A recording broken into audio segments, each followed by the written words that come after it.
There are 300 over of us now. Let me share my screen and get the session started. Thank you for being here. All right, so tonight we are going to talk about a topic that we seldom talk about, perhaps in church or even within family and friends. But tonight, let's come together in this safe space. Even though there are a few hundred of us, I hope that we can all, feel safe sharing our experiences and perhaps for some of us, our pain with one another, and get clarity on how we can build a culture of life together as a body of Christ. So tonight, we're going to talk about what should I do if my child talks about suicide. And I'm very happy to be able to host this very important conversation with you tonight. My name is Carol. My husband Albert and I are raising two teenagers. My older is 19, my younger one is 16. So very glad to be able to spend tonight with you. Alex? Sure. Yes, that's our family. I'm a homeschooling father in the morning and an impact investor in the afternoon. And we love families. We love the institution of family. And this is a real privilege to be able to host some of these pertinent conversations for families. Tonight, we are very honored to have three guests with us to talk about different facets of this very important conversation. Starting from the left, we have Dr. Daniel Fung, who is the Chief Executive Officer in the Institute of Mental Health in Singapore. We also have Alex Yeo, who is serving as Operation and Community Manager, Relation Manager in an organization called Caring for Life, doing very important work to equip the community on how to talk about suicide and how do we support someone who perhaps is having suicide ideation. And of course, we have a pastor, Chua Seng Lee, who is the Deputy Senior Pastor in Bethesda Bedok-Tampines Church. And so we're going to have a very rich conversation tonight. And there are a lot of questions that many of you have sent in. We appreciate all the questions that come in, and we would take as many as possible tonight. Okay? So this is the Slido tool that Alex was mentioning. And for those of you who have another device, I would invite you to take your device, scan the QR code. You will be brought to the tool called Slido. And when you open it, click on the poll tab. You would be able to see a poll that's ongoing. Okay, if you have only one device, doesn't matter. Okay, you can go to another tab, key in slido.com. The event name is Family Night. Okay, as you can see, the session is being recorded, but don't worry, we would keep this a safe space. We can trim off any segment that we'll make sure that all your privacy is maintained. The chat function will also be switched off, so Slido would be the key tool for us to stay engaged. I think that there are going to be about 500 at least of us as we proceed through the session. And so if you are already there, some of you have already indicated. Let me just toggle over so that you can see it live now on the screen as you take part in the poll. Okay, so let me toggle over to my slide on Slido so that you can see it live. Okay, hang on. All right. Okay, are you able to see it? Coming on now. Yet it's coming on. All right. Okay. All right. So the first question in the poll, okay, let's get to know one another in this room. Okay, there are about a few hundred of us here. Thank you for the 212 who are already responding to this first question. So why are you here tonight spending the time together? Okay, so 85 of us are here more to learn about the topic. Some of us here have a child who is thinking about suicide, someone from church or a friend. Okay, thank you for being here. And tonight, we hope that the conversation would help you to deal with this situation and perhaps address some of your anxieties. Okay, thank you so much for taking part. For those who have just joined us, welcome to Salt&Light Family Night. And what you are seeing on the screen now is a poll that we are doing. you can see the QR code on the top left corner, and that's where you can scan the QR code and participate in the poll. Okay, for the 260 of us who have already indicated, you can also look at the Q&A tab. That's where you can already start to key in your questions or vote on the questions that have already come in. All right, so thank you so much. So majority of us are here to learn about the topic, and some of us have very personal experience with this. Oh, let's move on to the next question, okay? So the person whom I know is thinking about suicide, how old is that person that some of us might have? Okay, 13 to 21, okay, for now. 50, it's responding now, thank you. All right, mainly 13 to 21. Okay, any more? Those who have just joined us, there are quite a few who have just joined us. Welcome to Salt&Light Family Night. Yeah, we are doing a quick poll to help us to understand who else is in the room and perhaps what are some of the situations that we are feeling, so that the panelists can perhaps address some of the concerns as we have our conversations together. And so the 100 over of us responding to this question, that they know of someone who is thinking about suicide, and they are mainly 13 to 21 years old, so they are pretty young. Okay, but of course there are also some that are older, some even younger in primary school. Thank you so much for responding. Okay, all right, so if I could move on to the next question. If you know of someone 21 years old and below who is thinking about suicide, okay, just thinking about suicide, what are some of the main contributing factors that you are aware of? Okay, 21 years and below, what are some of the causes that you are aware of? Okay, so what you are aware, if you're not sure, then don't vote, but what you are aware of. Okay, so it's not a perception. If you know of someone who is thinking about it and you are dealing and trying to help that person, what is actually the issue that they are facing? Okay, so the top one is about meaning of life. Okay, low self-esteem, academic stress. Okay, the top three. All right, thank you. Right, so low self-esteem and meaning in life, finding meaning in life. It's very close with academic stress. So sometimes when we hear the public narrative that, wow, must be the education system, actually there could be other things that we need to look at perhaps, and that could be part of the conversation that we have tonight in terms of how can we build self-esteem perhaps, or help someone, a loved one, to find larger meaning of life, especially as children of God. You know, what is our identity? Perhaps we can talk about that as well. Thank you for the 200 who have contributed. So yeah, all right, just two more questions to go, and then we would dive into the session proper. How about 21 years old and above who is thinking about suicide? So some of us might know adults actually who are also thinking about suicide. What are some of the main contributing factors that you are aware of? Okay, so it's not a perception. It's for those who are answering this, right? Know of someone who is thinking about suicide ideation, who is thinking about suicide, and what would be some of the contributing factors? Okay, so majority have existing mental health issues. Okay, some have relationship issues.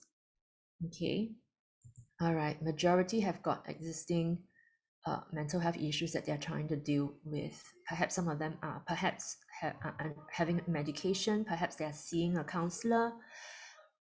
Quite a few have relationship issues, right, and some financial issues, especially during this season. Okay, all right. Thank you for the 100 and about 60 of us. All right. Okay, one last question, and this question has got to do with a little bit perhaps more personal, right? How many of us here personally experience the impact of suicide? Okay, which means that it's not like you see the news, you saw someone I know, right? So it's someone you personally know that has impacted you because they died of suicide. Okay, so it's not an influencer that you see on TikTok, not in the news, but who have personally experienced the impact of suicide. Okay, or almost half.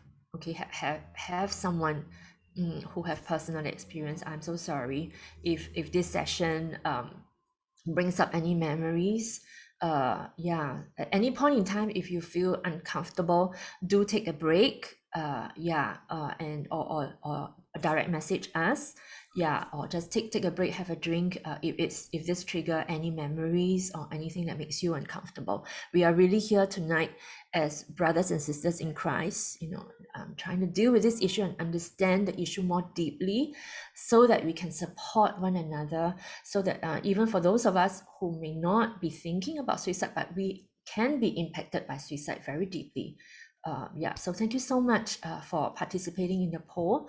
Let me just head back. So this would be the tool that we'll be mainly using from now till about 10 o'clock.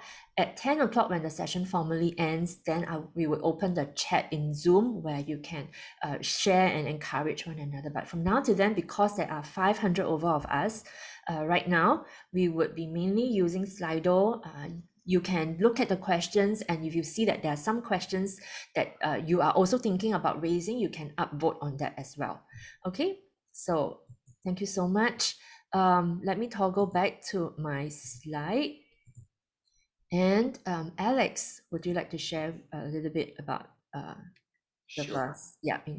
Yeah, we like to begin every family night with the Word of God. And for tonight, we have picked this verse, a familiar verse for most of us from Romans 12, verse 2. And do not be conformed to this world, but be transformed by the renewing of your mind, that you may prove what is that good and acceptable and perfect will of God.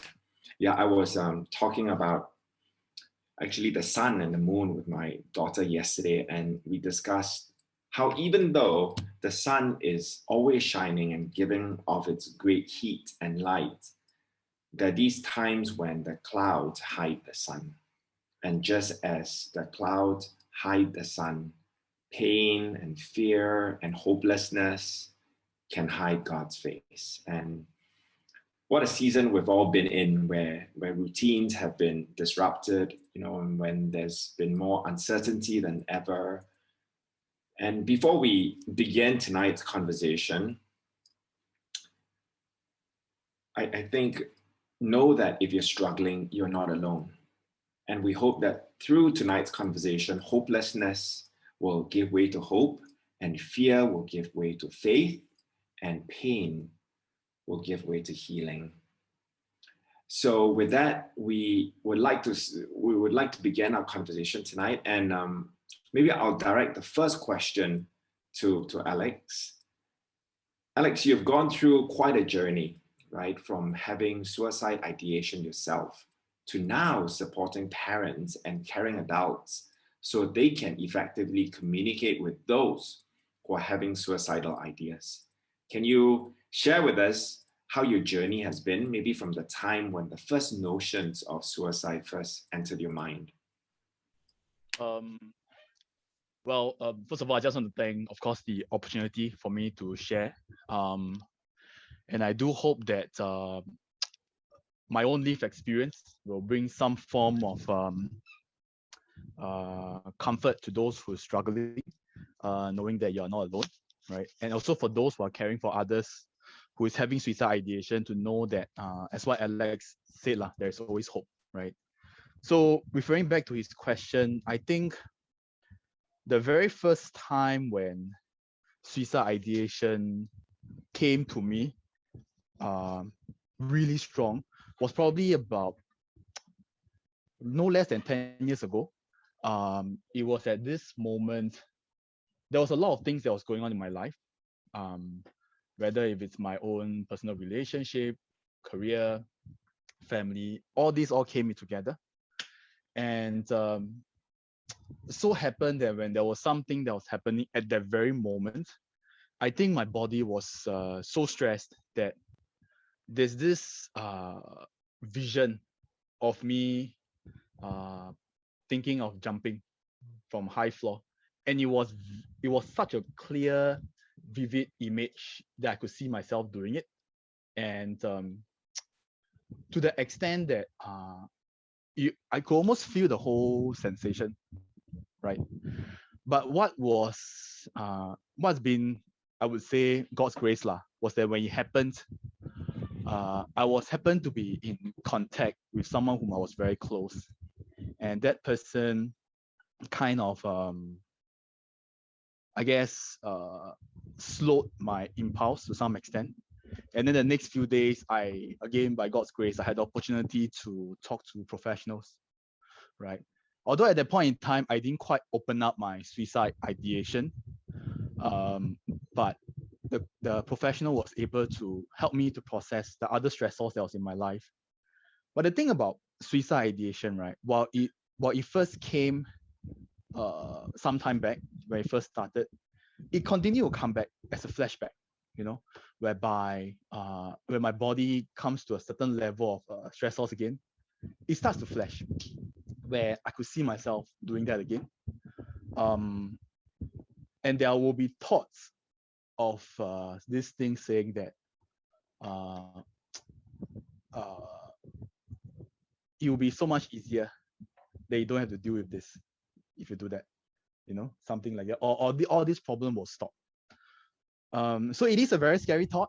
And the last recent, I would say, moment where the ideation came really strong, it actually paralyzed me for the whole day.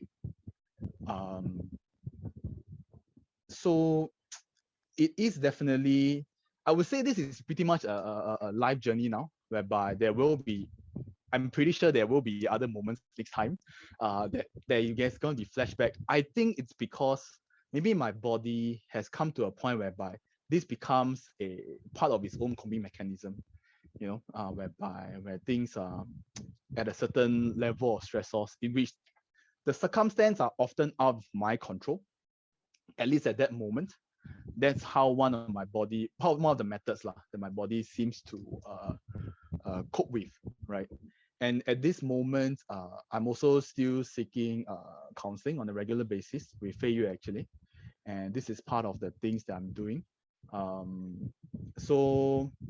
But along the way, because of the nature of my job and also on a more personal capacity, I actually hear a lot of stories as well of how other whether it's parents or friends who are supporting others with suicide ideation.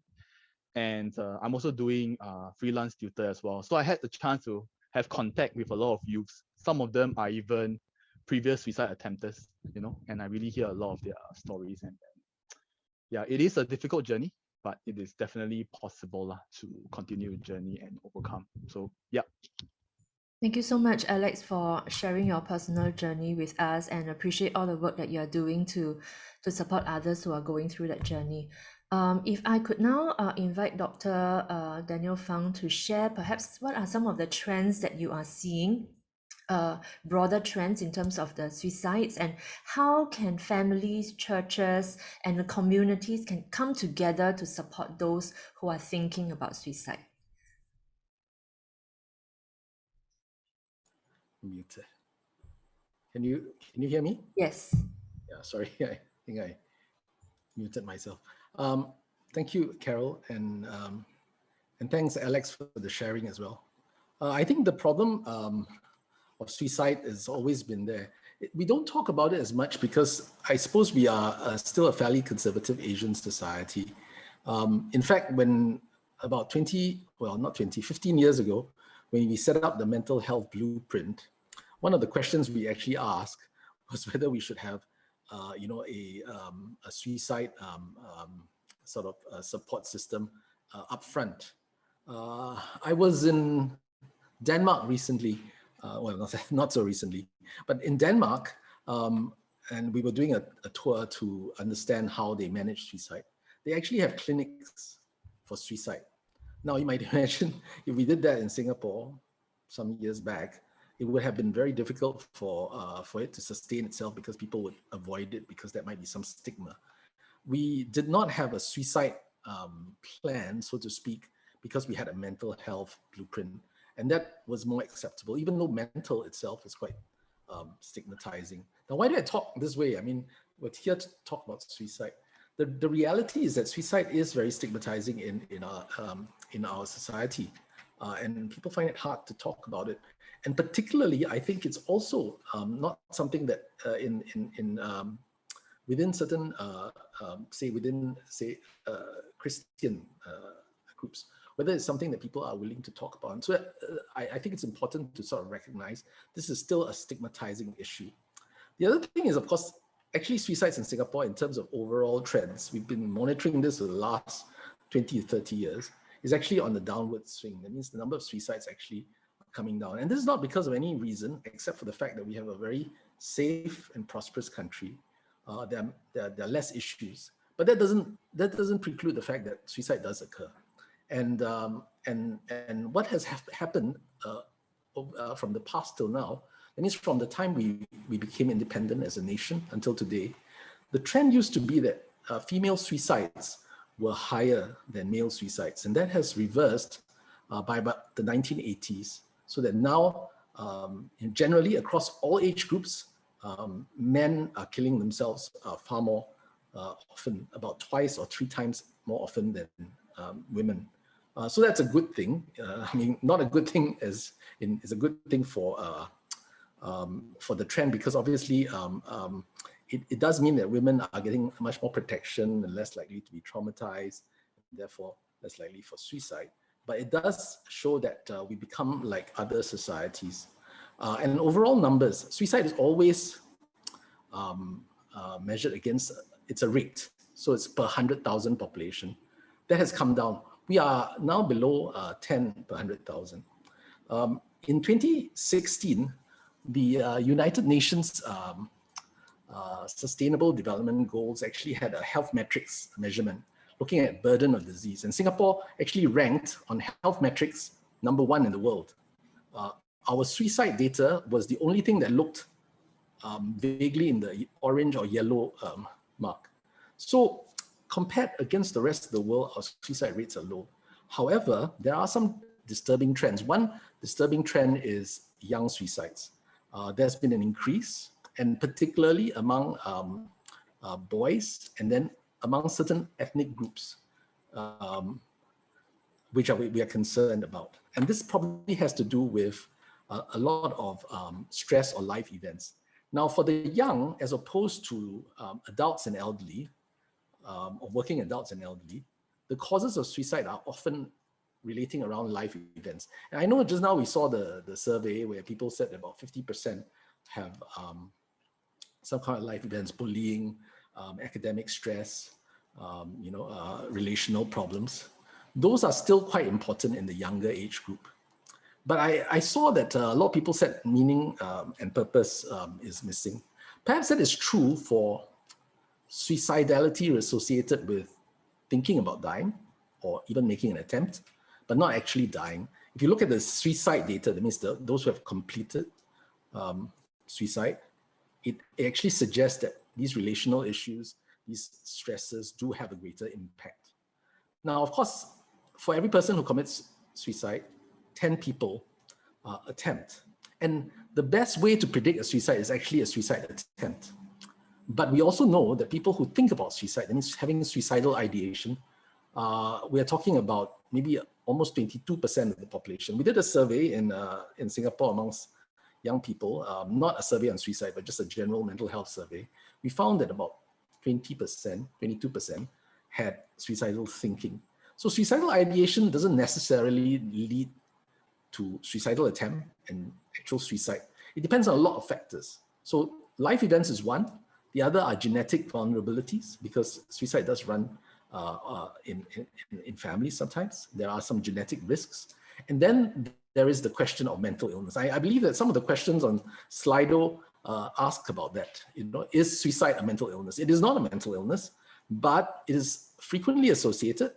And in the young, perhaps less than in adults and the elderly, the association with mental illness is probably about 30% in the young, and maybe 50 to even 70% in older individuals. Now, and maybe this doesn't sound very, maybe it sounds too hard, but on the science and the facts. But the truth is, if there's a mental illness, it is actually easier to manage suicide because you can treat the mental illness. The problem is harder if it's suicidality is associated with what many of you said, with life, meaning and purpose. When there is no meaning and purpose, then it is difficult. Or if the life event is so difficult to manage, those are much harder to deal with than if was an illness, because an illness can be treated. Of course, some of the mental illness, the most common associated with suicide is schizophrenia, depression, and bipolar disorder.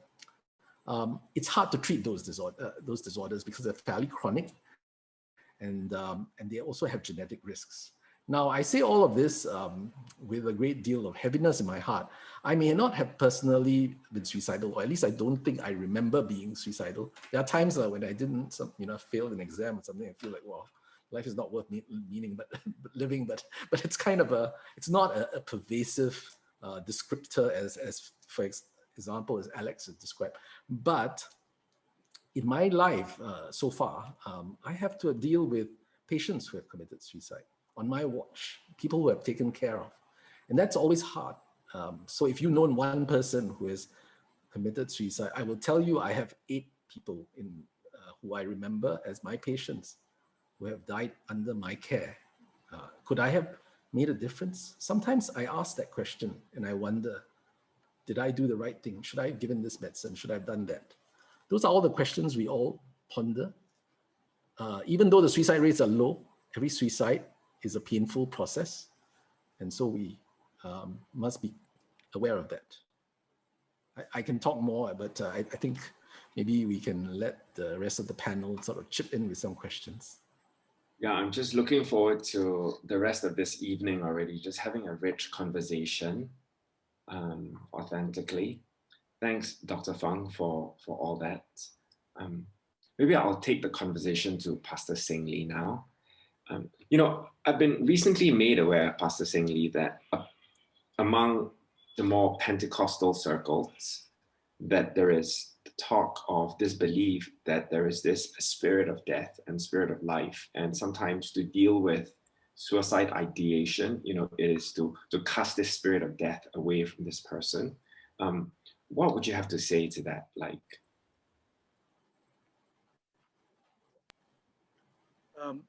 Thanks, Alex, for your question. I think it is not uncommon, and I'm just being careful that we don't divide the Christendom to just the Pentecostal and the non-Pentecostal. But I guess there will be people who will believe in the demonic possession and how the demonization causes suicide. I think there's some level of truth to some of their claims. I've heard of testimony of people who survived the suicide who shared that they felt like there was a force pushing them off the ledge and so forth. But I think when we talk about demonic activity, I think we should expand the scope of understanding of the demonic activities in our lives. The Bible tells us in John 10:10 that the devil came to steal, kill, and to destroy. The devil comes to steal our joy, kill our hope, and the ultimate desire to destroy lives. So it doesn't just limit itself to just entering to somebody, possess their, to oppress them and to cause them to jump. I think it starts with deceiving our mind, causing us to lose our joy, kill our hope, and drive us to despair, thereby acting on suicide. I think that's the larger work of the scheme of the devil. And the Bible warns us not to be ignorant of the scheme of the devil. And therefore, it's important for us to be mindful and to be prayerful and to be watchful. Yeah. So that's my immediate response to your question. Thank you, Pastor Singh Lee. Relating to the spiritual discussion on this topic, the top voted question, if I could read out from Slideto, I find that when talking to someone who is suicidal, sometimes the last thing that they want to hear is about God or encouragement from the Bible. How should we approach them then? Perhaps I could invite Alex first to weigh in, because you work a lot with equipping others with engaging those who are suicidal. So what would be your counsel on this? Maybe let me speak from person with lived experience and also to hear from those who've been supported by others. I think the last thing we want to we want to hear is, for example, let's say if we begin the conversation or even in the WhatsApp, saying that there's no purpose in life anymore. Let's say if that's how the conversation started. I think the last thing we want to hear is straight away rebuking that statement to say, no, you're wrong, or like, for example, saying that I'm useless. And then we straight away rebuke, say, no, you're not. I think we need to remember that there's a lot of pain in that person. And therefore, we want to give the space to that person to express it first. Not that we don't care, maybe because we care a lot. That's why we have this strong urge to want to give this person hope, or to remind this person you are so loved by God. But we need to remember that we also want this person to have the space to say why they're going through that first, so that later on during the conversation, then they will know they have been understood. I mean, imagine from the point of view whereby all I just say is, I feel so worthless. Then all the encouragement comes in. Then I'll be like, but you don't know what I'm going through. Why are you saying all this? Does it really help? So I think that's probably what I would think of what not to do, at least from my own point of view. And it's really, we keep hearing this buzzword about empathy. But I think in order to show empathy, you need to know where this person is coming from first, and therefore the space for them to share. And for example, if let's say somebody says, I feel so useless, instead of straight away coming to say, no, you're not, why don't we ask them back, why do you feel you are useless? I would like to know more. Can you tell me more? I want to know how you feel. Why are you having this pain? I do care. Please tell me more. Something like that, right? So that you really let this person know that, hey, you want to hear from me, and perhaps you are someone that I can trust. I think once that connection is established, you'll be surprised how it might even set the foundation next time when the person know who to reach out to. So I think that's my quick 2 cents of thought, at least from my own experience. So yeah. Thanks, Alex, for sharing. So it's really to empathize through asking questions and not just directing or giving our opinion. If I could just follow up, Alex, with another question. Is it true that we shouldn't be saying to that person, actually, I understand? Because that person might think that you actually don't really understand what I'm going through. Is it something that we shouldn't say? Okay, I don't have a quick answer to that, but you have to be genuine in your response, right? Whereby if let's say you really do truly understand the situation because you've been through it yourself, I think it helps.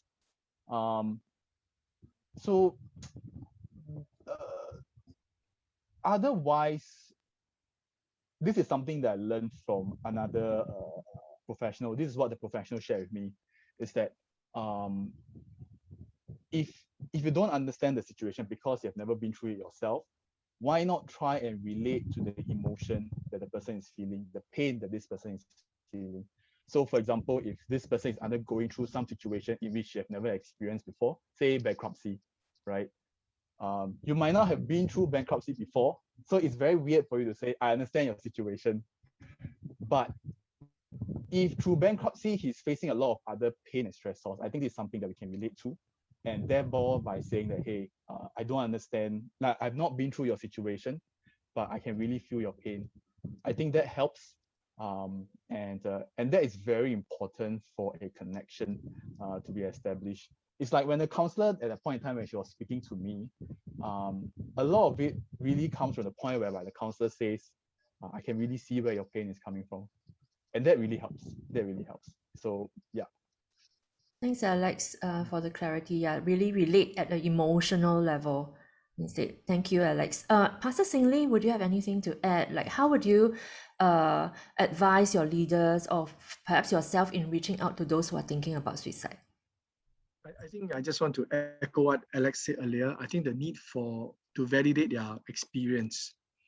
I think some of us, because of our experience, because of our past background, we are very fond of giving advice. But by we give advice, you engage the mind. When the person come to us, when they are sharing their pain, they are sharing their heart, they are sharing their feelings with us. And so in order for us to establish the right connection, there's a need for us to connect with the heart first. That's why what Alex said earlier about instead of giving them advice, connect with their heart. The techniques that we talk about is called validating. We need to be able to validate their pain and not invalidating. Like what you say, oh, I'm feeling lousy. Oh no, you shouldn't be feeling lousy. God has given you a hope. We just invalidate, we just deny their feelings, right? And so there's a need for us to learn to validate. Now, even when we don't understand, it is okay to say things like, what I'm hearing is that you are feeling you are very wounded by what's going on. So even though you don't feel the pain, but you can paraphrase the feeling. So at least the person can see your effort in connecting. When you don't connect with the heart, it's very hard for you to reach to the mind. Right? No advice giving at this point is helpful. So there's the need for us to learn to establish the connecting first. Now, I think that's where, as a church, we must learn to listen. I think because of the society, because of our training, we are not very good listener. We are very good at providing direction, providing answers. But when someone is drowning, all your answers will not be relevant at that point in time. When the person is drowning, what the person needs at that point in time is really a safety line, an assurance that you are here, an assurance that you won't leave them, an assurance that there is that hand reaching out to them. And that's something that I always advocate and encourage my church to do that we learn to listen first. Yeah. Can I take it to the extreme? Is there a place just for a friend and a relative just to come by someone who's really hurting and just shut up? Alex and Pastor? Sorry, can you repeat that statement So, again? you know, I've heard this saying, I think it was from Rick Warren, where you're saying the deeper the pain, the less you should say. Right? So taken to the extreme, sometimes when the pain is so deep, maybe you should just be around and with your physical presence and not talk so much. You know. Yes, I have a lady who came to see my wife, and they sat down together for 2 hours, and she didn't say a single word. And my wife just learned to be there. Right. Yeah, and it takes her like the second or the third visit for her to start to open up, because the pain is so deep, and she could not even bring herself to elaborate on the trauma. Right. So it takes my wife many more sessions before they can start to talk about the issue. Right. So you're right to say that the deeper the pain, the longer the silence. Right. Okay. Alex, I wanted to pick up a bit on what you were saying earlier, because I can imagine some parents listening in with children who have suicidal ideation, maybe worried by some of what you said, in that ideation never really leaves you, right? It is like latent at the back of your head. And when the conditions are right, or when our immunity is down, and when we're going through an immense period of stress and anxiety, you know, it jumps to the fore again, right? So what can you say to parents, you know, to caring adults, when they know someone who's once nursed that ideation, and to Dr. Fung's point, maybe quite a strong one, you know, or attempted? Wow. I think first thing first is that if, let's say, for me, when I'm struggling with suicide ideation, the one thing that I really want to feel is love. Whether if it's from parents, whether it's from my fiancée, whether it's from God, I think that is really what I need. So maybe from a parent's point of view, I'm sure any parents would want to try whatever means that they know to reach out, to talk, to help. But I think more importantly is you also don't forget that we need to show love, right? In any way in which the kid will appreciate, whether is it just showing a presence, whether is it just letting the kid know that you are there, anytime they can have someone to talk to, right? I mean, there's a role for everyone to play, right? Whether if you are the parents, friends, colleagues, classmates, and professionals, we all have different roles to play, and really, we just need to remember that, at least for parents, that at the end of the day, we are not professionals, but what we can definitely do is to show love, and I think that itself is really a pretty powerful medicine. So instead of passively worrying, go about actively loving and engaging a community to come alongside your child or your loved one, right? Well, of course, on that note, I also want to throw in a caveat as well, that there's also a balance of giving the child the safe space, the space that the kid would need as well, so that it doesn't feel too intrusive. It's a bit tough, especially when we talk about suicide ideation. I do understand that. But yeah, we need to be mindful as well. So that would be, yeah. Great, thank you. Can I chip in here? I thought it is also important that, very often there's two parts to suicidality. There is the hidden part. That means there is nothing observed, there's nothing communicated. It's someone who is thinking of dying. That's what we call suicidal ideation. Nobody else knows. It's internal.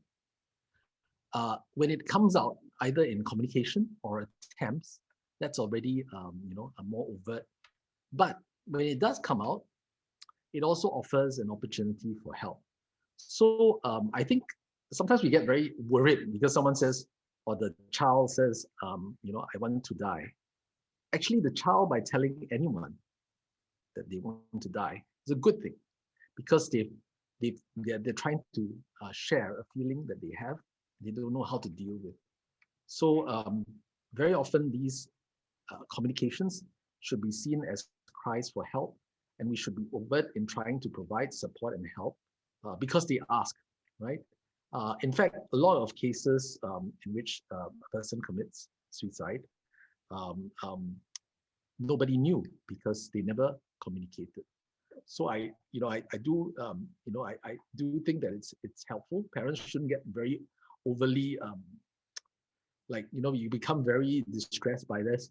It is actually a good thing. I'm much more worried if someone, sometimes you discover that the young person, in the process of an attempt, that they've been thinking about it, but they have not communicated to anyone. So the communication piece is quite important. That's great. Somewhat related, Dr. Fung, our second top voted question: how can we tell if the teen attempted suicide? So it sounds like someone's attempted suicide out of desperation, or whether the person was just seeking attention. Yeah. Well, if it's very when anyone says that they want to kill themselves or I think it's important to listen. Seeking attention as something that you are trying to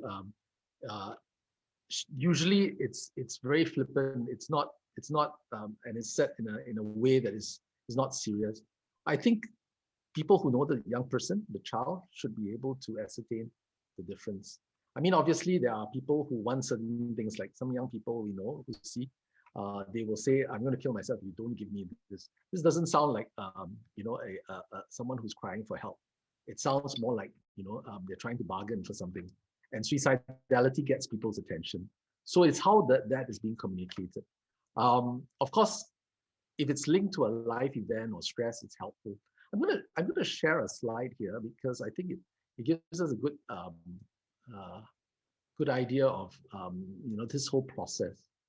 So this is a very complex slide. Let's start from the left side of the slide. So between non-observed behavior and observed behavior, there is observed behavior is when the suicidal ideation ends up in some kind of a communication, and then maybe followed on by an attempt, right? And if you look at the top of this chart, you will see that there are many either acquired, which is stress or negative life events, certain kinds of environmental vulnerabilities, as opposed to genetic vulnerabilities. So green is there's no genetic vulnerability, but people think of suicidal ideas and then they start to communicate it and they share it, versus those with some genetic vulnerability, where they may result in attempts or they start to actually do more and more dangerous acts. I try not to talk about the methods of suicide, but once they start to have attempts, that is worrying. The communication can occur at various points. Now, communication in the initial phase is harder to tell because obviously, maybe there's no attempts, they're just saying it, so you don't know whether to take it seriously. But usually, if they have attempted and then they are talking about suicide, you must take it very seriously because the prediction of suicide from an attempt is very high. And it's the only one thing that we would use to monitor. How do we help? I thought it's helpful to also talk a little bit about that. At the upfront, before anyone, it is good to talk about suicidality and to teach what to do if you come across someone, to look out for signs and to be able to refer them to help, to listen and to link them to relevant support. I think this is competencies that we should teach all our young people, and that's linked to mental health literacy. I saw a number of questions here that asked about mental health versus mental illness. I think it's important to distinguish between the two. Mental health is stress related. It's what we talk about, life events and everything.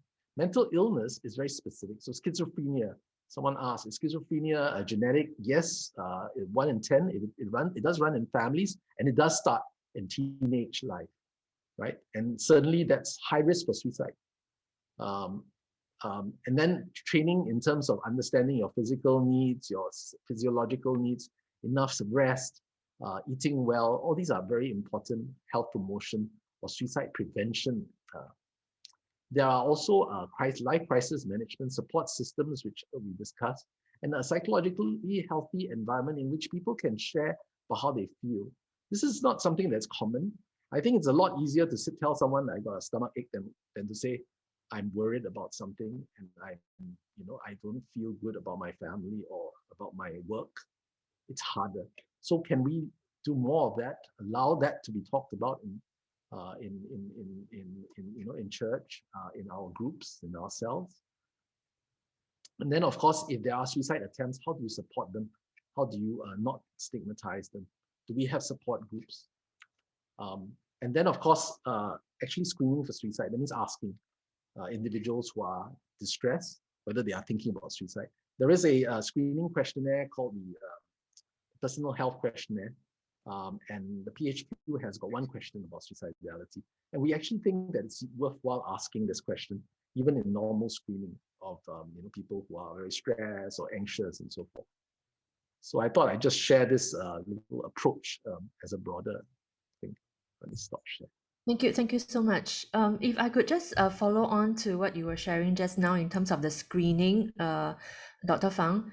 This screening is to be done by who? It's not like anyone can ask this question, do you intend to, or do I have to bring to a counselor, or is it a psychiatrist? No, I think as a caring adult, a caring and responsible adult, if you notice someone in distress, and this is where, if you've been trained, and there is a training course for this, for psychological first aid, that everyone should go for, because it teaches you to look out for some of these issues and to listen to people. If you listen and you hear, it is good to ask, have you been thinking about killing yourself? This is probably the best question to ask if you're worried about someone who's suicide. Now, there's a myth that if you ask suicidality in a suicidal individual, it will drive them to it. Far from it. I think if you ask and they tell you about it, you would be able to listen and hear, and of course you could sit there for 2 hours and show them that you care. But if you ask, it's a little bit more proactive. Not everyone will speak up, but it is good to ask. And so yeah, I think anyone can do it. It doesn't only need a professional, but after you do it, you must know what else to do. It means, can you manage? Do you need to work with the person to help them with what they're going through? Are you willing to spend time? It's no use asking, are you suicidal? And the person says yes. Okay, sorry, I got to go in 5 minutes. And that's not going to work. So you need to spend time with that person and be willing to help. There are things called safety plan. I would encourage going to the SOS website. Now, someone asked that question, is SOS the only crisis center? Today, it is probably the biggest. It's got the most breadth of services, but there are actually crisis support in a variety of social service agencies. I think the Anglican group, Singapore Association for Mental Health. There are a number of lines that you can call, but SOS is the Samaritans of Singapore are the only one that has got a crisis 24/7 helpline, and they're very specific towards helping individuals with suicide. Is there a church faith-based support system that's so comprehensive? I don't know yet. Maybe the Anglicans are more likely to develop one, but maybe Pastor can tell us more. Sorry, can I just add on to what the doctor was saying about this idea of asking, are you thinking of suicide? Because for Caring for Life, and this is really all credit to the founder, Dr. Slideto, who founded this organization, you know, that this idea of, is it safe to ask, are you thinking of suicide? And what's next, right? And this is something that in which the curriculum we do guide, you know, in our live training for community carers. After asking the question, what's next? It's a bit hard to say the full process here now, but there is a process. And what's interesting is that we do follow up as a post 2-month survey as to whether they have applied, especially the part of have you asked, are you thinking of suicide? And the answer was some of them did.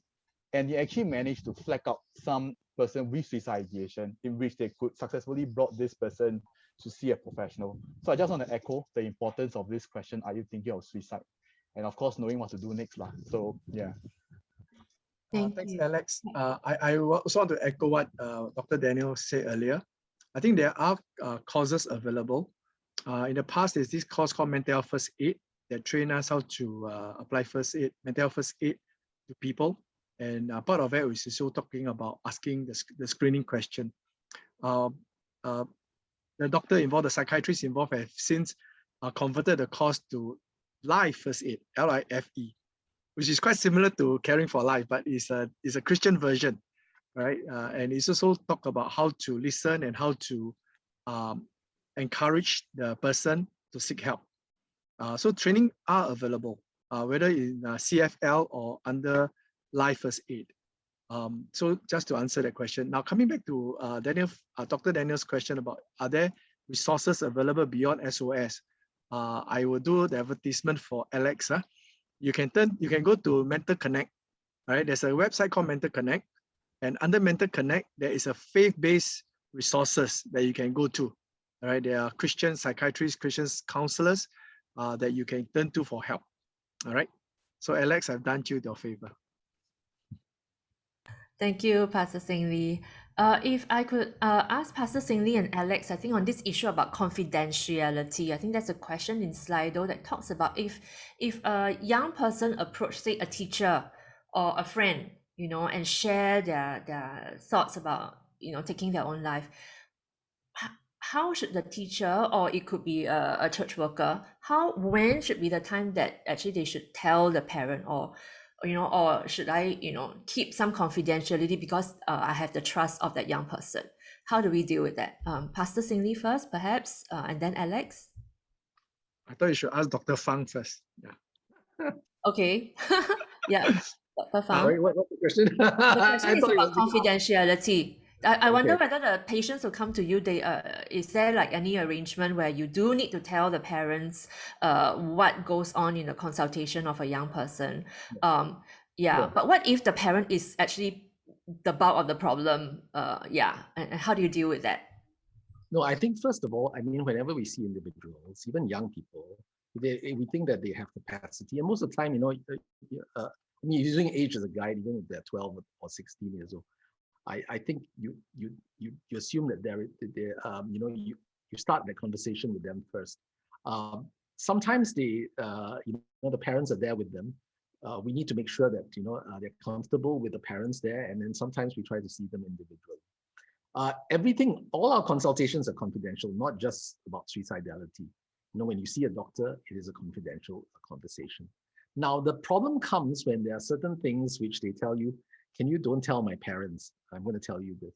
Then there's a judgment call that needs to be made.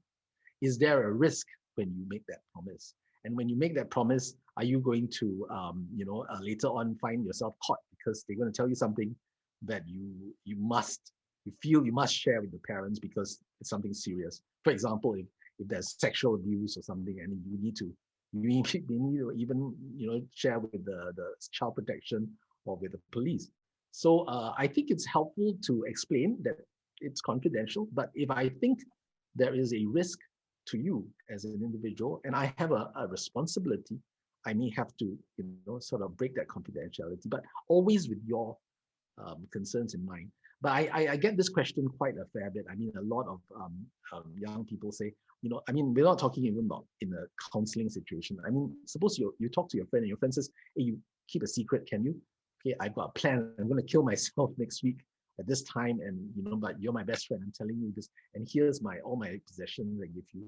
What does it mean, right? It's a huge risk and responsibility for a young person, another young person, who has just asked his friend and now needs to take that burden. So usually when we teach this, we suggest that it is important to not promise to be totally confidential, and anyway, in the sense that there's a risk, you need to do something about it. Today, of course, it's a little different because sometimes people share this on social media and all that, and all our social media services now have some kind of safety measure. In fact, if you post on Facebook you want to die, the police may end up knocking on your door, because of the safety mechanisms that have been created. But going back to that point about confidentiality, I usually say what we share is confidential, but we won't we won't tell others unless there's a safety issue, a risk that we're very concerned about. Now, when coming back to parents, I think parents and children, sometimes there are other issues, and you have to sort of balance that. I mean, just this afternoon, I was having a session with a child, and she said, I don't think I want to tell my parents about this, and I want you to promise, Dr. Fung, not to tell them, because I feel, and then she explained. So I said, okay, I will keep that part a secret. But when you speak to the parents and they ask you, so what transpired? You said, well, we shared some stuff, things that to help her to get over, and you can manage that. But I think when it comes to certain risk things, it is best to be able to be not completely confidential. And I think it's one of the what I consider exceptions to confidentiality. Okay. Thank I you. answered the question. Yes. Thank you. Pastor Singh Lee, anything to add? Oh yeah, so I think that's where the establishing a protocol is important. So in my church, we have established a protocol that what do we mean by confidentiality? So we I mean, this is something that's public in my church. I also recognize some of my church staff is here and my church member is here. So we define confidentiality as those who need to know must know. Right? And then we define confidentiality as, of course, we will not intentionally tell everybody. Right? That's not what we do. Right? We will keep things confidential, but when the issue is beyond me, I will have the freedom to escalate to the next level. Yeah, so I think that's where the safety protocol must be clearly defined, right? So that the person who comes to seek help from us, they know that there are certain protocol that we are abiding by as well. So there's not breaching of trust. Yeah. Thank you, Pastor Singh Lee. Alex, anything to add, especially from someone who have a lived experience? Yeah. I won't be able to speak on behalf of what the teachers should do, but I do feel that as youth, and from my own personal observation of how other youths, what they will do when they need help, I think generally what they'll do is that they will first Google, for resources online or what they can do for seek help. But other than that, they also will talk to their fellow friends. And I totally agree with what was shared about, let's say a friend come to another friend and say, hey, I need you to keep this a secret. I think for youth, we normally will say, yes, you can tell me. But as the conversation goes and you realize that, hey, this is getting very, very serious, I think I want to encourage all those fellow youths to not bear those burdens themselves. bring it to someone who knows how to process this, whether is it a mentor, professionals, your pastor, for example, someone who can help to engage in this social support with you, right? Rather than you taking this full, this burden to support this particular person yourself. And if things should go wrong, at least there's someone else who's aware and who can advise you as well. So yeah, that's just my 2 cents worth of thoughts. Yeah. Thanks, Alex. Okay, now I want to take the conversation to the parent, right? So right now you've just received news from a teacher, from a Sunday school teacher, from a caring adult, expressing deep concern for your child who has expressed suicide ideation, or your child has just come to you and said something like, I feel like taking my own life, right? So when you are that close, this is your child, one you care deeply about, one you love. When you receive such a jolt like this, what is a good response? Once you've gotten over the shock, of course, and picked up your heart. I would ask the child to tell me more what happened. Yeah, like we said earlier, I think we should not invalidate their feelings, but we should be more inquisitive to find out more what happened, what are the triggers, what are the problems that they're facing, why is that so? To assure them that we don't judge them, to assure them that it's a safe space with me, the fact that you are willing to be vulnerable with me, I honor your vulnerability. I want to hear you. Yep. Right. Dr. Fung, you're a father of 5 and grandfather. What would you say? If my child came to me, I think I would sit them down and listen. I think that the fact that they came to me, I would feel relief at first, because that's the most important thing, that they actually came to me. Yeah. Maybe I would be a bit surprised, because I would think, why would they have to, and why would? But I would listen. I think that this is the hardest thing to do, because you tend to react when you hear this kind of thing. Don't calm yourself down and listen first. And if you can listen, and they come to you, you probably can help. And then after that, I think you have to exercise good judgment and be level-headed. Don't let your emotions carry, process and listen and see what else you can do. I think the worst is not to, it's rare. Actually, usually it's rare for a young person to come to their parents first, but if they do, it means you have a good relationship with them. So that's to me a real, it's an encouragement. Great. What if it's then a piece of news that you've heard from somebody else, from a teacher, from a caring adult, and not from the child directly? How do you then broach the topic with your child? Usually, if it's okay, you're asking me when I've got grown-up children who never have to experience this, and I know my kids always tell me, Papa, if I had thought of suicide, how would you react? And for me at least personally, I think it would be painful. It means that maybe I wasn't listening enough, I wasn't paying attention to them. But I guess if I hear from a teacher, I would want to find out exactly what's going on from the teacher first. And then would I sit down with the child?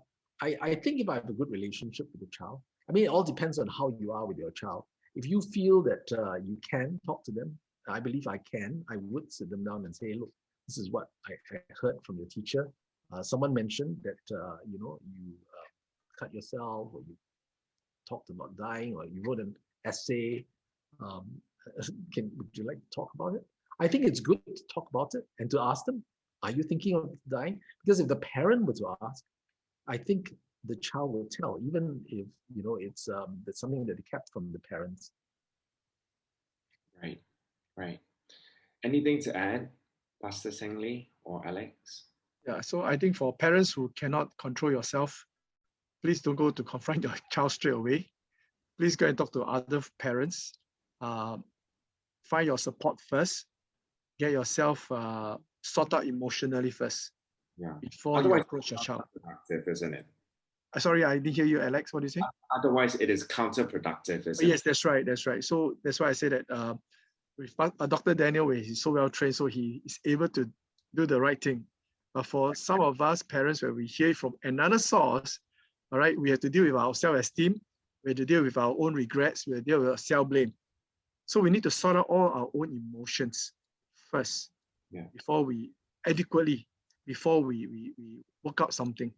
And sometimes, since the person caring adult tells you, means that the caring adults have a certain relationship with your child. You might want to learn how to collaborate with the person, Right. to how best to support your child. I love that word. Through the journey. Yeah. That's a great suggestion. Yeah. I want to pick up on a question.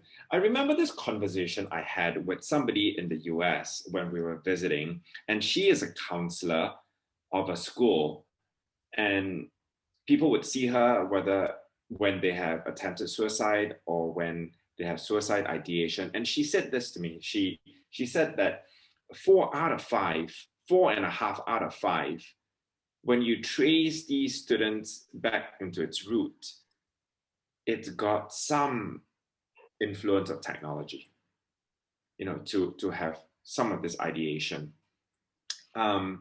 And one of the questions that we have on Slido as well is, why do teenagers have mentioned suicide so casually? And of course, the question also said, apart from the influence of social media and technology, I don't know whether we can. What do you guys think? I mean, what is the role of social media and technology in fanning the fire here? Maybe I'll give a stab at this. I think in the past, it would have been mainstream media, newspapers, television, movies, or even books. So a long time ago, there was this book which described a young man killing himself, and it was very romantic suicide. And after that, there was a series of suicides associated with the book. Young people were killing themselves. Now, this is, of course, I'm trying to remember how long ago. I think in the 1800s. And the book was called The Sorrows of Young Werther. And it's, in fact, described as the Werther effect. Now, does the Werther effect now, because of social media, technology, what people share on social media, it can sometimes have that romantic effect. And if you romanticize suicide, you make people think of that as a solution. There are many examples of this and how the press reports in the past. And then there are some control measures that came into play. So people now try to control it. And even social media, so Twitter, Facebook, they all have these safety councils that try to moderate, identify, and to take away some of these things that people post that may urge others to talk about suicide. I mean, the series by Netflix, 13, what is it? Reason Why. Yeah. Well, why I should die, is it something like that? Yeah. Yeah, it has that same effect. So we must be careful about the media's effect, whether it's social media or in our days with books and magazines and newspapers. The same effect. In fact, now much more powerful because social media is so pervasive and so instantaneous. Yep. So I would say that when you speak to a lot of parents about the proliferation of social media and the impact on their children, the response is one of resignation, right? It is the times that we live in. What can we do? So what can they do? Not to avoid the subject, to talk about it. I think it's a sensitive subject. So obviously a lot of people, that's why I started off by talking about the stigma of suicide. It is actually still very pervasive. People think that if you think of suicide, you must be weak. What kind of solution is that, right? But it is a solution that is people think about because they find they've lost meaning. And young people now more than ever have sometimes this kind of feeling, and I think there's a need for parents to be open about talking about it. You actually have many opportunities, like sex. You read the newspapers. There's opportunities to talk about it, and you should use those opportunities to discuss. I mean, personally, you can. I share my experiences with patients, but many of us do have experiences, so it's worth discussing. I know this friend who did this and why, and what do you guys think? So it could be part of a conversation with children, your own children. Of course, if this is different, now you have a suicidal child, but what I'm talking about is more general preventative work, is really to talk about it with your children early on. And now there are many opportunities. Newspaper actually does report a lot more than it should, I think, sometimes. But yeah, that's my suggestion. Don't know what the others think. Adding on to Dr. Daniel's list of influencer would be the gaming that they play. So I think some of us may be familiar with the Blue Whale Challenge as well as the, what's the other one? The Mobile Challenge. So these are games that the young people are playing that promote suicide, ideation, and so forth. So not just movie, not just songs, but not even in games. So that's why it's very pervasive for our young people. Now, what can we do? I think I want to suggest that we can start thinking more proactively. Can we start building healthy thinking habits for our children? Because see, some of the reasons why they think life is not worth living got to do with the way they process information and stimulations. So there's a need for us to think about how about we turn the situation around and really thinking of how can we build resilience. And I define that as healthy thinking habits, healthy emotional habits, healthy relating habits. Thinking habits, we're really talking about how, especially for us as believers, we need to really help our children to renew their mind. Now, the word renewing our mind is so generic, but what does that really mean? So you cannot renew your mind until you know what's wrong with your mind. And you must be able to evaluate it and change it. And so first of all, you must be able to identify what's wrong with the way we think, evaluate what's wrong with it, and then change it, replace it with something that's more reasonable. So that's talking about developing healthy thinking habits, right? Then we need to talk about building healthy emotional habits, right? Because how do we deal with grief? How do we deal with setback in life? How do we deal with all these negative emotions? And how do we build healthy emotions? Right? Because we keep doing all the negative, there's also a place where we must think about how to build healthy emotions, right? Then of course, finally, talking about building healthy relationship where people can inspire our children rather than just like we grew up, we have heroes, we have men that inspire us, right? So it's important that we also introduce our children to people that can inspire them, the koko, the celebrity or whatsoever who can inspire our children so that they live life more positively rather than be shaped just by the social media, the gaming, and so forth. So I think it's time for us to learn to turn the table and build our children properly for the glory of God. Amen.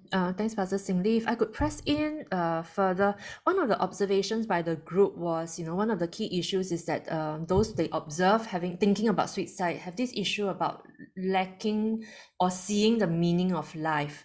As the body of Christ, how can we speak into this, and how can parents in particular provide meaning to our children as we journey with them?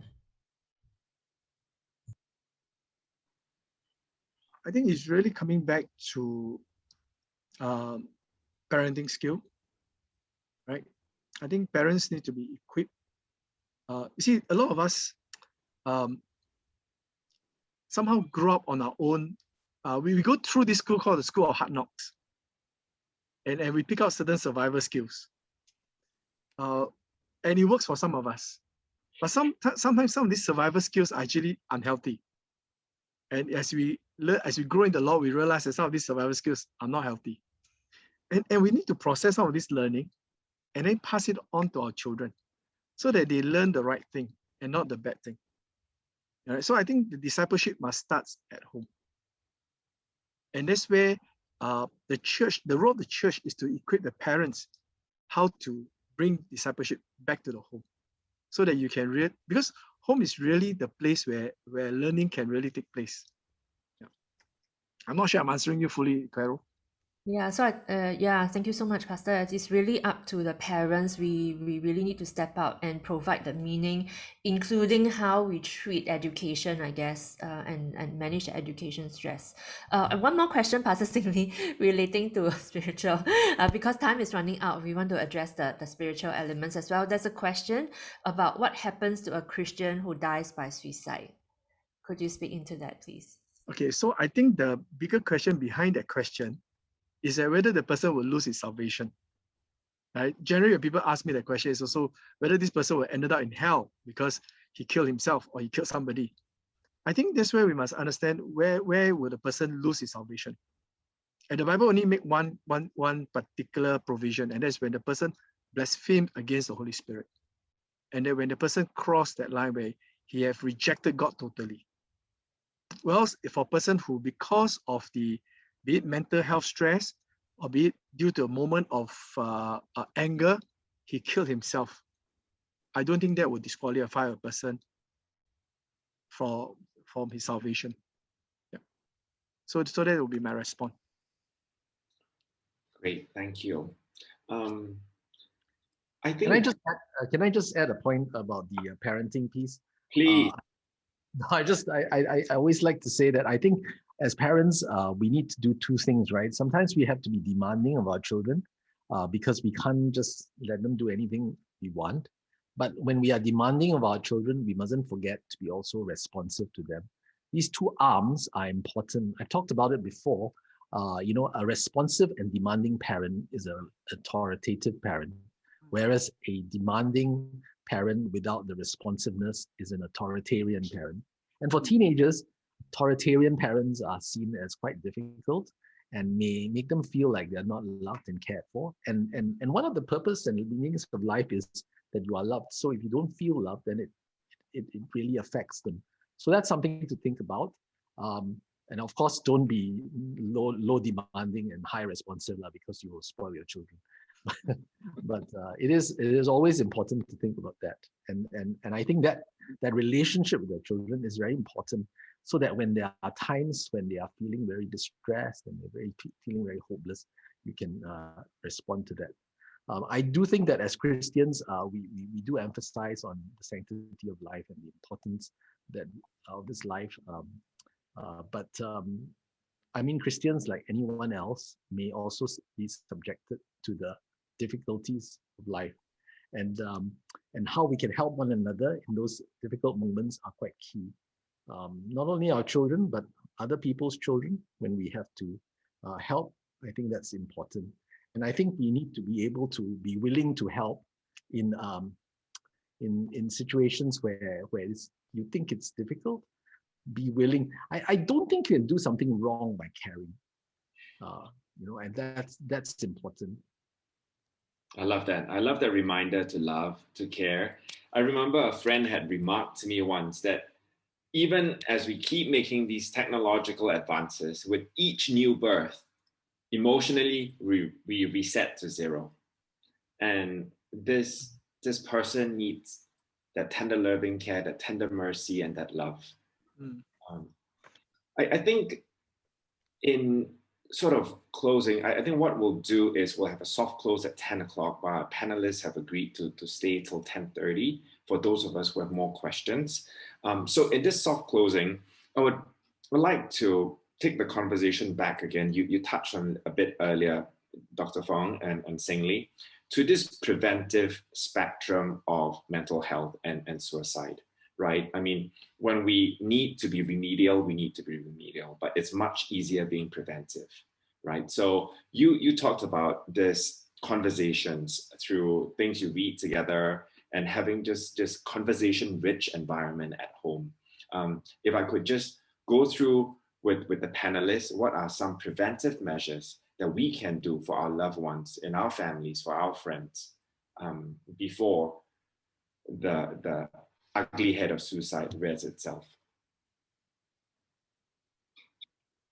Okay, let me just kick this off. When it comes to preventive, I think at the end of the day, as what Dr. Daniel Fung said about, there's nothing that can go wrong. If you are showing care, it's really what we need to do, right? in terms of building the social connection, building the support. And I also do agree with what Pastor Chua was saying about this healthy mindset, and that I think love is a very powerful thing. And of course, when we say love, we need to put into perspective and context as well, like parental love, friendship, between, say, boy-girl relationship, same husband and wife, and so forth. But all this to me are really the pillars in which this person feel cared for, and also possibly develop an identity from there as well. And all this really helps. But I still cannot say that therefore when crises come, that we will be much better prepared for it, in the sense that, for example, as I was sharing about the suicide ideation flashbacks, I think I have improved a lot in terms of resilience, but you can't stop ideation from coming back. You can't just tell someone who is having that to say, you got to stop thinking about this. It doesn't work. But so from that perspective, I would see resilience as, so what do you do during that point in time? Do you have alternative methods that you can divert your energy to or attention to during those period? And that to me itself is also preventive per se, because you will not then attempt. Don't know if that makes sense. Yeah. So that's really just my thought on this particular statement. Yeah. Great. Pastor Singh Lee? I always find, okay, so I like to, I think it's also for all of us who are in this room here. I think I think some of you here tonight, you maybe also have suicide ideation in your mind. And I want to encourage you from scripture that there are biblical characters who have suicidal ideas as well. But what is good in those stories is that God came through for them. And I'd like to share with all of us that there's always hope in Jesus. There's always hope in Jesus. And if there's anything that you can take home tonight, I hope that you remember this statement. There's always hope in Jesus. When everything else around us may collapse or may be shaken, God is unshakable. Hold tightly to God. Hold tightly to God. And if anything, I really encourage you, find someone that you can really share your heart with. All right. So even for Alex, I know Alex have a fiance, but for all the rest of us, find a friend that you can really share your heart with. Not just share your happy moments, but share your dirtiest moment. Find a friend like that, so that when life hit at you at its lowest, you have someone you can still turn to, someone you can still share your heart with, and the person can guide us along. Right? Two is always better than one. Beautiful. Thank you. There's always hope in Jesus, and we can rest on his unchanging faithfulness. Amen. Dr. Fung? Yeah, I was going to, can you hear me? Yeah. No, I was just going to say, I think we need to be aware that there is an interpersonal dimension to our lives that is important to all of us. We are social beings. We were created that way. We were created by God to be social beings, to have a relationship. So those relationships are important. When we did a study of depression, which is one of the causes of suicide, obviously, we found that there were three elements that were quite unique, at least in Asia. We call it the interpersonal dimension, Asian depression, that they no longer make parents happy, or they have the feeling that they can't make their parents happy. So the parental relationship is important. That they feel that teachers don't like them anymore, which means that the teacher-child-student relationship is important, and that my friends are good and I'm bad, like the friendships, the peers relationship. So I think it is important to nurture those relationships. But of course, not everyone is able to do that. But the more good relationships you have, the stronger you have as a protection against depression and possibly suicide. That's great. Thank you so much. Yeah. So maybe to close this segment, we'll invite Pastor Singh Lee to close us in prayer and then we'll pass the time to Carol for some announcements, and then we can perhaps answer a few more questions. Pastor Singh Lee? My pleasure. Lord, we thank you for gathering all of us here tonight. Thank you for being here with us. Thank you for this assurance that, Lord, that there's always hope in Jesus. Lord, we pray that this will be more than just mere head knowledge, but Lord, take this truth and implant them deeply into our spirit, man, into our hearts, to know that, Lord, that you are here. You are here speaking to all of us individually, especially for some of us here may be feeling that life is really not worth living. Lord, may you bring hope. May you shine light into their darkness, that you are God that's with us. You are Emmanuel. You are God with us. And Lord, may you bring our attention to hope, the hope that you have given to us, the hope that we can find in you as we commit ourselves and our family to you in Jesus' name. Amen. Amen. Amen. Thank you, everyone. I have opened up the chat, so I know some of us might need to go at 10.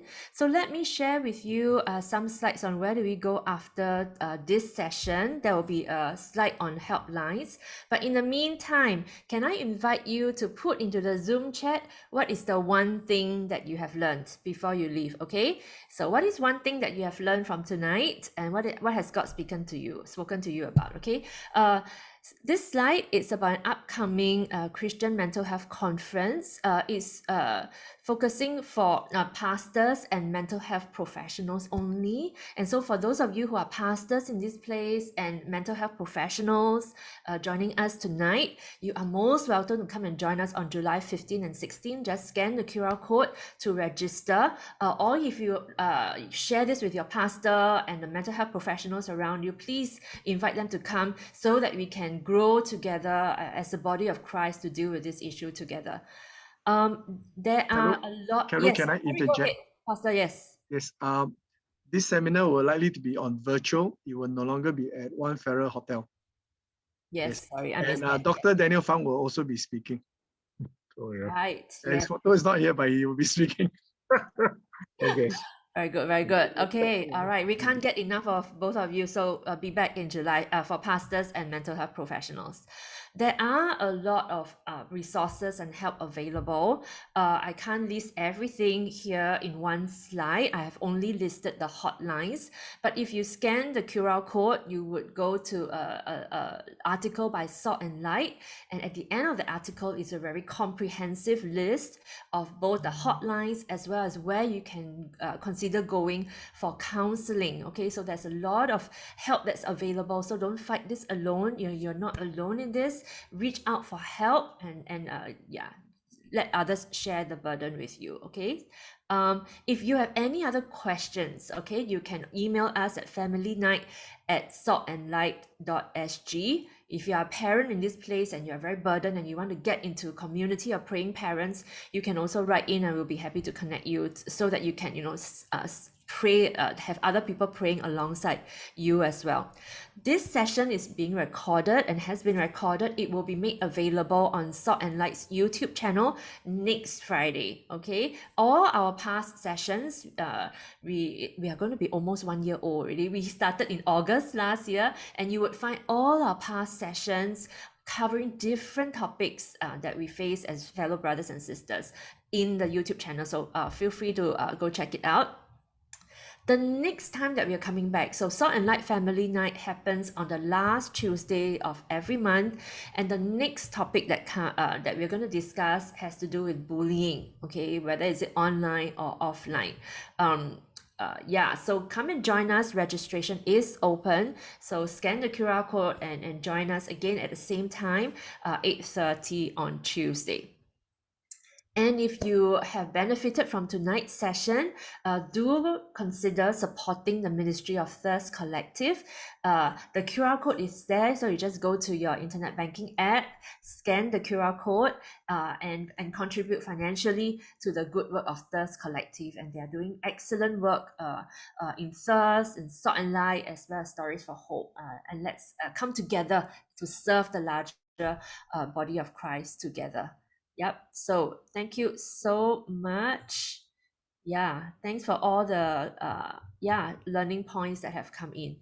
And so perhaps for those who need to go, the session is formally over. Those who want to stay for more questions, feel free to stay. Okay, all right, the session is formally over. We know that it's 10 o'clock and you have to go back to your family to prepare for tomorrow. So feel free to go. The recording will be available later. Okay. If I could ask Dr. Fung, we mentioned just now in the conversation, we need to listen, be loving. But from a caregiver perspective, sometimes we deal with it for so long, it's very tiring, right? Mentally tiring, emotionally tiring. It's sometimes like cannot already. I also cannot take it. So what would be your counsel for caregivers of those who are thinking about suicide?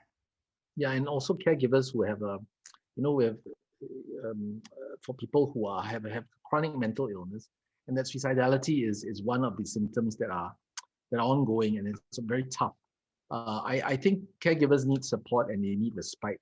So if you feel like you're burned out, and burnout is not because of stress, burnout is because you suddenly just lost the energy or the passion for doing this, and you want to just give up, and you feel like there's no sense of what you're doing that's helpful. In fact, I think caregivers need support as well. So they need a break. And if you need support, you need to, one way is, of course, find a support group, caregivers of the similar with similar issues. So there are a number of organizations in Singapore. Caregivers Alliance is one of them. And so that's important to hear from others. Sometimes in a support group, you're able to share your burden, and the burden shared is always a burden halved. So I think that's important too, because it's like if you're taking care of someone, but you yourself are losing it, then it's not good, because you end up, and we've seen such tragedies where the families have broken up, but worse, if the families go and they do things to themselves, they hurt themselves and the person that they are caring for. So I think that is important, and perhaps it is important for you to cry for help. I thought at this point I should also mention that there was a number of comments about IMH and our facilities. Our facilities are dated. We are in the midst of trying to refurbish. Unfortunately, because of the pandemic, we are a bit behind time. Should have been done by now, actually. But the renovations are still ongoing. It's actually very messy now. And you're probably right that it's not the best environment. It's noisy. It's crowded. We don't have enough beds because our wards are being refurbished. So give us a bit of time. Ideally, of course, if there are support systems at home and the suicidal individual is not having a mental illness, it's probably better to care for at home, but with close supervision. That's great. Sorry, Carol, I had to push that in because it seemed like a question that was dangling there and didn't get answered. Thank you for clarifying that with us. There is this question about a friend of the person who asked the question. So being in the 40s, and this person has attempted suicide, and this person, rightly so and very tenderly wants to find out whether there are any taboo topics and how can a conversation be conducted when we approach someone who perhaps have attempted to take their own lives. So sorry, Kev, if I could just jump in a bit. I'm going to flash the slide where the donation can take place due to the request of someone in the chat. Okay, so don't mind me if I switch over to the slide while you answer the question. Okay, sorry, just jump in here. Thanks, Carol. Yeah, please go ahead. Sorry. Yeah, so the question is, when we approach someone who has attempted to take their own lives, are there any taboo topics, and how can we conduct such a conversation? Well, certainly we should not interrupt and show how to give money to this. So but I think Alex, you have better answer than this. Yeah. Sorry, I'm actually quite interrupted by the donation page. No worries. Sorry. Because somebody asked. Sorry, can you just repeat the question again? Sure. So when we approach somebody who has attempted suicide and in this case survived it, are there any taboo topics that we should stay clear of? And how should we conduct such a conversation? I think first of all, it depends on what's the rapport you have with this person before this whole incident has happened. Sure. Are your close friends? Are your family members, etc.? It is my belief that whether or not this person has attempted suicide, that relationship doesn't change. So if you're already a close friend with this person, you can ride on that same rapport, and you would know what are some of the things that this person would want to talk about or not. And in fact, if we go back to earlier, I think you mentioned about by Pastor Warren, right? That deeper the pain, the less you need to talk about it. I think that should be practiced.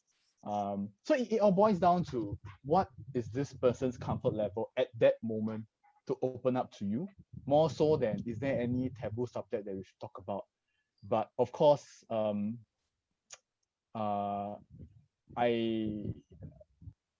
remember saying this to somebody before, that we also need to learn to celebrate every little victory that you achieve. Like for example, if let's say you manage to spend time with this person, whether you talk about it or not, you know that you have showed presence, you have showed care, and that itself is already a step forward.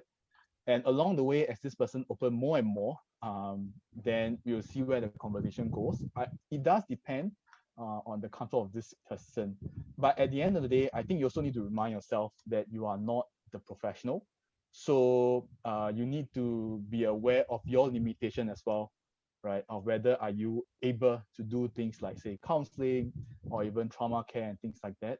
Know what is your role in this conversation, that you are a close friend, the mother, siblings, etc., and you're there to show love, to continue to have the connection, and then hopefully you can, as a follow-up, to have a partnership with the professionals to continue to support this person. So that's just my thought. Yeah. So what question should be out of bounds, or what topic should be out of bounds? Why are you so like that? Why did you try to take your life, for example? Okay, right. Okay, if you're putting it that way, yeah, you're right. We should not, as what Pastor Chua said, right? Don't invalidate emotions. And okay, maybe probably a general statement that I can say is that we are not there to impose our personal values and thoughts. As much as we know that it's wrong to do certain things, right? We are not there to correct. So again, we are there to give the person the space to open up to you in a safe space, and from there just continue to see where the conversation leads. Yeah. I believe if that person is not comfortable telling you a specific topic, that person will tell you. Right. Maybe he or she will say, hey, I'm not comfortable telling you this, or I just don't want to talk about it. It's okay. Give it space. Yeah, your job there is to show presence and show love and show care. So yeah. Reminds me of Stephen. Can I chip in? I wanted to say that I think it's helpful not to, it's the difference between asking what's wrong versus asking what happened, or what is happening. Because I think when you say what's wrong and all that, you're trying to sort of put blame or trying to find the cause. It may sound a bit accusatory. Whereas if you ask what is happening, you're asking for sharing. You're showing interest, you're encouraging expression, and talk. And I think that's important. So it's not so much there are taboo. I don't think there is a taboo topic, but it's how you say it. Right. Okay. Great. And if I were to add one more perspective in this, for you as a friend, you need to know your boundary as well. Right. Because like what Alex said, if you begin to talk about subject and the person begin to open up and you are not able to manage, then you may unknowingly take on more than you can help. So we also need, as friends, we must also know how to take care of ourselves, lest we overstretch ourselves, or lest we overstretch the friendship. You give the person a false sense that you are able to journey the person all the way. Right. Okay. So we must be very mindful of our own limitation as well. That's a good tip. Yes. And it reminds me of Stephen Covey's one of his 7 habits: seek first to understand before you're understood. I actually received a question from a mother, and I wanted to pose this question to you guys. It sounds like a mother who cares deeply for her children, for her adult children, but it also sounds like a family where there isn't, where husband and wife are not necessarily seeing eye to eye, or father could be a bit more passive and harsh, right? And mother cares deeply over her adult children and wants to build this relationship and offer this listening ear. So where there isn't unity in that sense within the marriage, within the family, how can one parent still offer that shoulder to the children?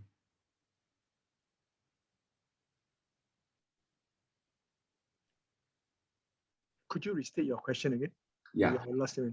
sure. So where perhaps father and mother or husband and wife are not united in approaching the children, how can the caring parent still express concern and care and love to the adult children who, because of a harsh father, because father sets a lot of tone, right? Because of the father, they have kept to themselves. How can a mother then tenderly help these children to open up again?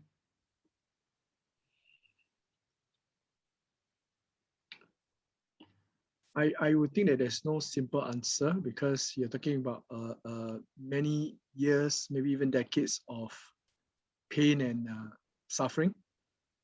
And I think so long as the mother continues to remain steadfast as a caring mother, I think the adult children can see the difference about the way the father respond and the way the mother respond.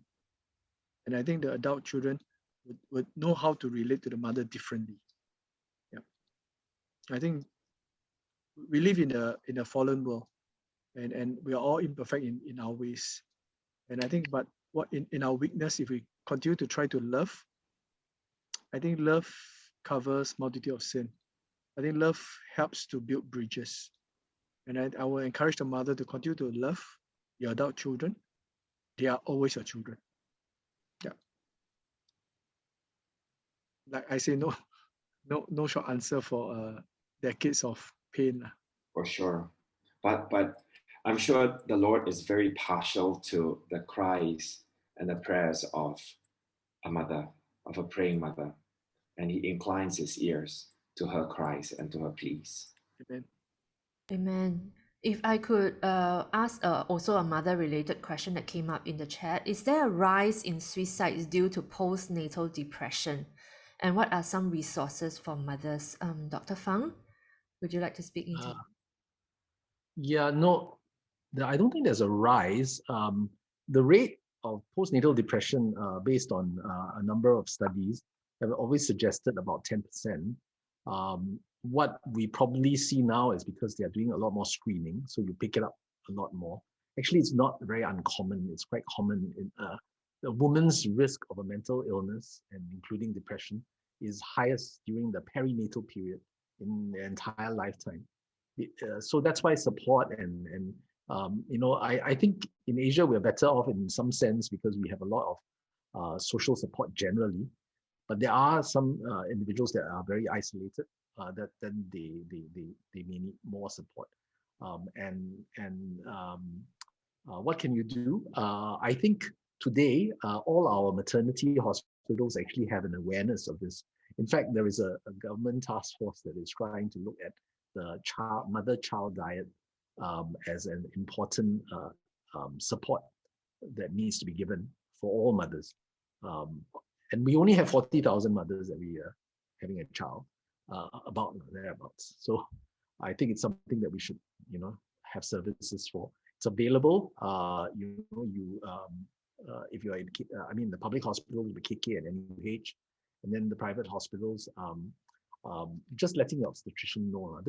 There's a lot of studies in this area.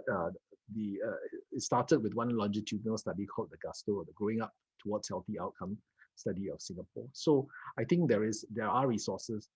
Just talk to your obstetrician. They should be able to refer you to help.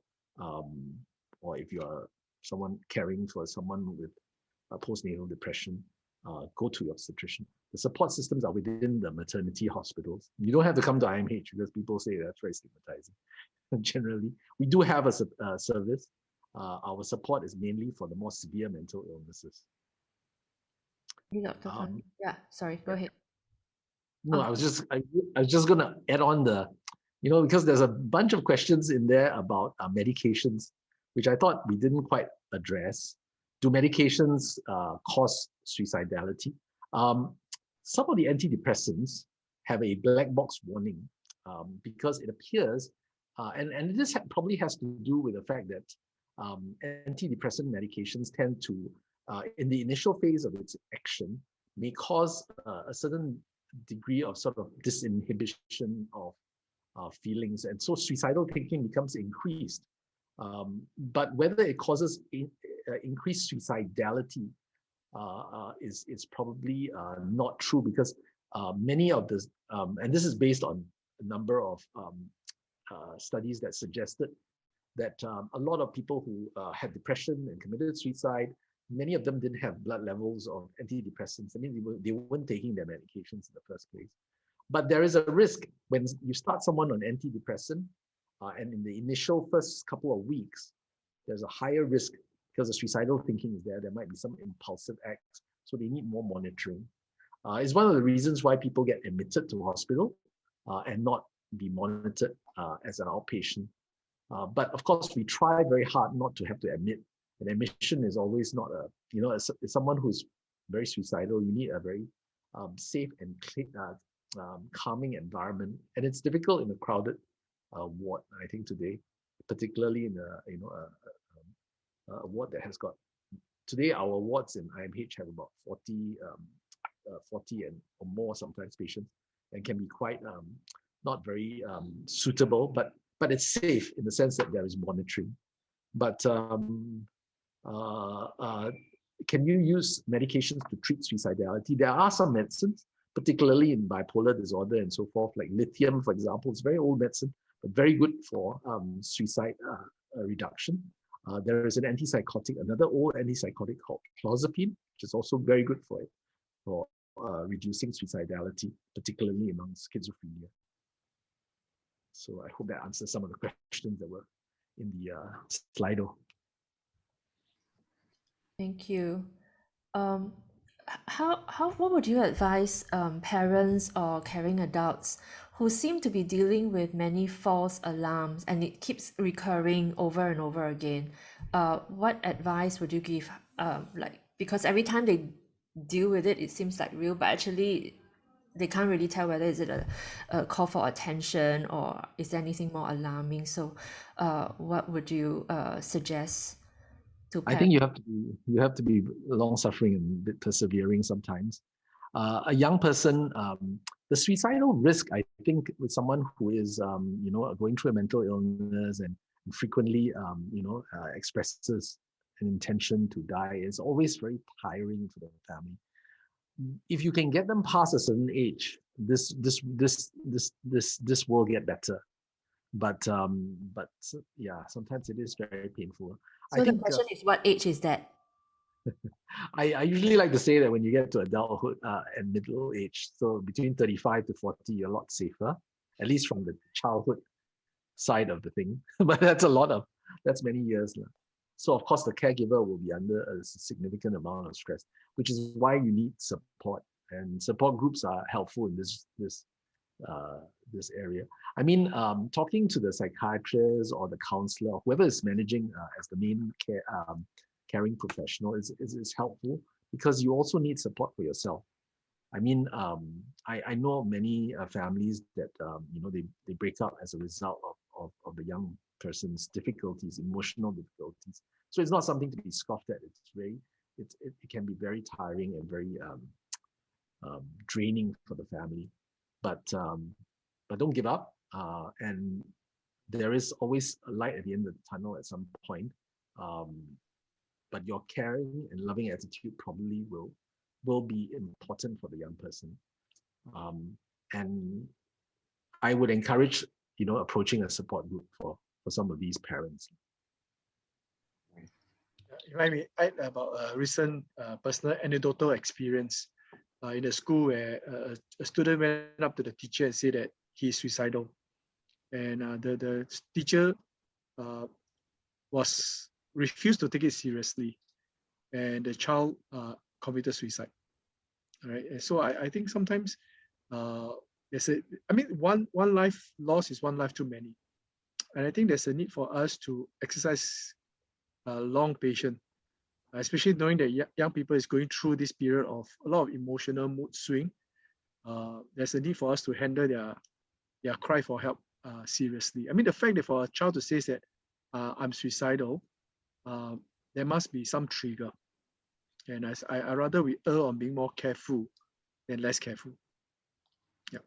Right. That helped to answer some of the questions that we had on Slido. So just saying, when somebody has voiced out and verbalized his ideation, not to take it flippantly, right? Not to cast it aside, right? But to err on the side of caution. Yeah. Yeah, Pastor Singh Lee, I thought of paraphrasing one of the questions and posing it to you, because there is also this idea that if somebody has tried to attempt suicide or have suicidal ideation, that this person is far from God, or this person does not love God, or has a messed up spiritual walk, and all of that, right? So what would you say to somebody who has that idea? I think the person should interview Apostle Paul, should interview Elijah, Moses. All these people have state of suicidal ideation themselves, you know, that they tell God. So in a Christian circle, we still don't say that we want to commit suicide. We just say, God, take me home. It's a very Christian way of saying that we are just suicidal, because we are saying that life is too much on earth. We rather God takes us home, right? So, but these Bible characters give us hope that they are fallen people just like us, and they can still be close to God. And God did not abandon them.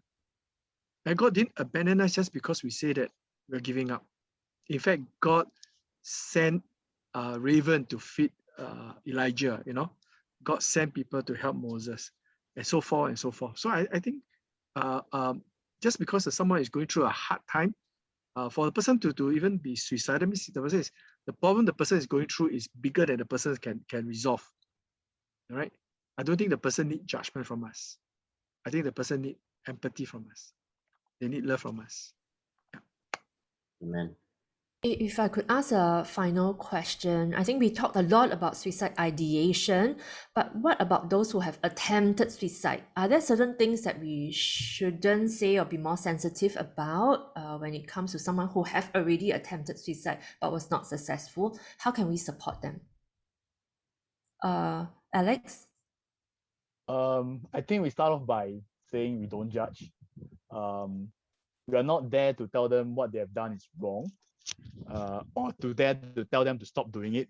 It's kind of a similar context of, say, youth cutting themselves.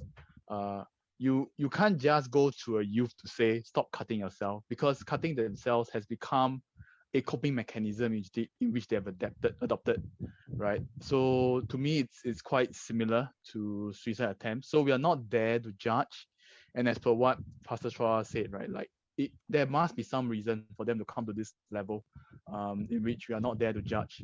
So instead, we are there to show support, and perhaps, if possible, continue to assure them that, hey, we are there to journey with them.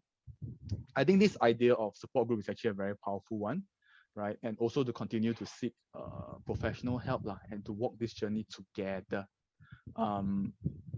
And let's say, touch wood, should the person attempt again, we are not there to judge, to say that, hey, this person hasn't improved, but we are there to tell them we'll continue to journey with you. So I think that itself it's very, very important. So yeah. Hey, Alex, you touch wood, you mean touch the cross, is it? Yes, you're right. Sorry, this is a pastor here, so must correct you. Good. Yeah. So yeah, if sorry, I said one last question, but really one last question, Ken.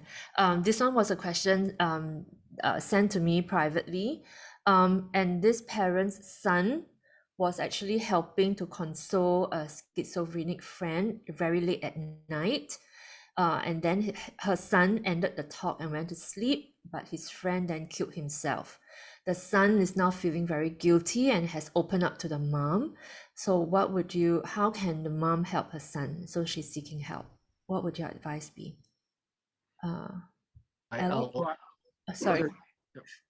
no, I yeah. was just gonna say that I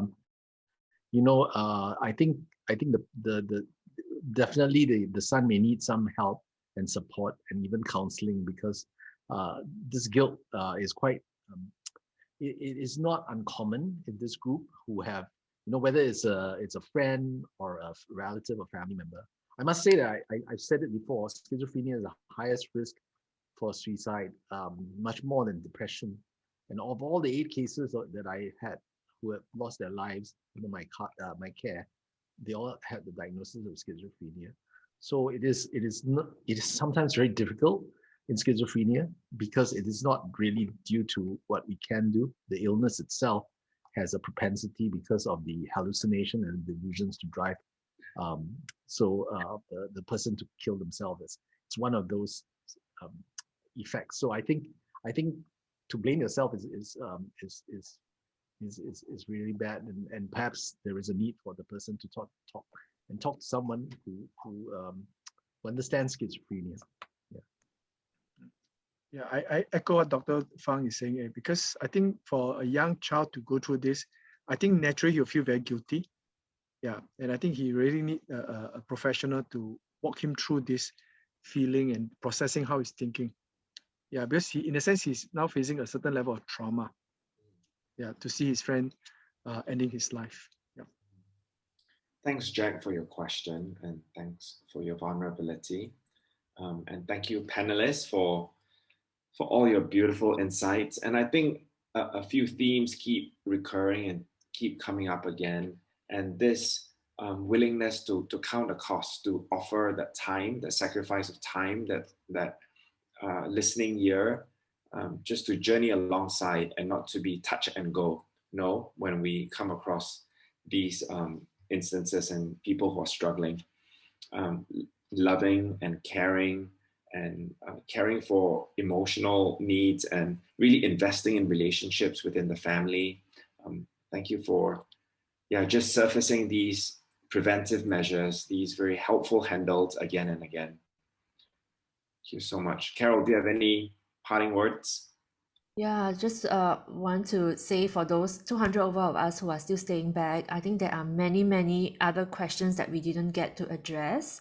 And so if you still have questions, you can email to Salt and Light, or approach your pastor, approach the school counselor. I think there were some questions relating to school bullying and things like that. So I would encourage you to consider approaching the school and see how you can work together with the school to address those issues, and also seek counsel from church, your church leaders. I'm so sorry that we can't really answer every single question. There are just so many. We would take note that and see whether we can bring back this topic at some point for future family nights.